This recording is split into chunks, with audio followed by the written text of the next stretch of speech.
Welcome to Not Milk Never Milk. Subscribe if you're lactose intolerant. You've opened Clipchamp and picked an aspect ratio. Now act.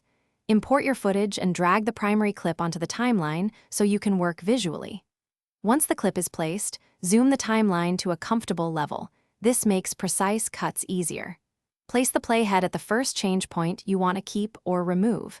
Make sure your source clip is trimmed at the start so you don't cut too much later. Now you'll make the actual cuts. Move the playhead to the exact frame and hit split or the scissors icon. That isolates the segment. Once segments exist, select unwanted pieces and press delete, or use ripple delete to automatically close gaps. This keeps pacing tight. Zoom in more to nudge edges by single frames with the arrow keys when timing matters. If you need the same cut applied elsewhere, copy and paste the edit to save time and maintain consistency.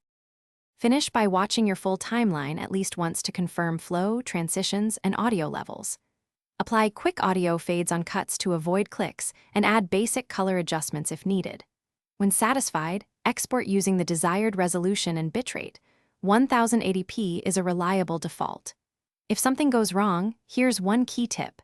If audio or video are out of sync, unlink the track, nudge the clip into place, or re-import the source. Clearing browser cache can solve persistent preview glitches. Thanks for watching. If this was helpful, leave a like and consider subscribing. See you next time.